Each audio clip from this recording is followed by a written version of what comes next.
தமிழக நாடாளுமன்ற தேர்தலில் 1,90,00,000 பேர் வாக்களிக்கவில்லை என்ற அதிர்ச்சி தகவல் வெளியாகியுள்ளது. தமிழக நாடாளுமன்ற தேர்தலில் 69.46% பேர் மட்டுமே வாக்களித்துள்ளனர்.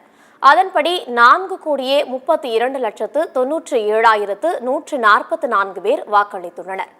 30.54% பேர், அதாவது 1,90,36,781 பேர் தேர்தலில் வாக்களிக்கவில்லை என்று தெரிவிக்கப்பட்டுள்ளது. சென்னையில் மட்டும் சுமார் 22 லட்சம் பேர் வாக்களிக்கவில்லை என்பது தெரியவந்துள்ளது. குறிப்பாக தென்சென்னை தொகுதியில் 9,25,000 பேரும், மத்திய சென்னையில் 6,22,000 பேரும், வட சென்னையில் 5,96,000 பேரும் வாக்களிக்கவில்லை என்று தெரிவிக்கப்பட்டுள்ளது. தமிழகத்தில் அதிக அளவுக்கு மக்கள் வாக்களிக்காமல் இருந்தது கடும் அதிர்ச்சியை ஏற்படுத்தியுள்ளது. தொடர் விடுமுறை மற்றும் கடும் வெயிலால் மக்கள் வாக்களிக்க வரவில்லை என்று கூறப்படுகிறது.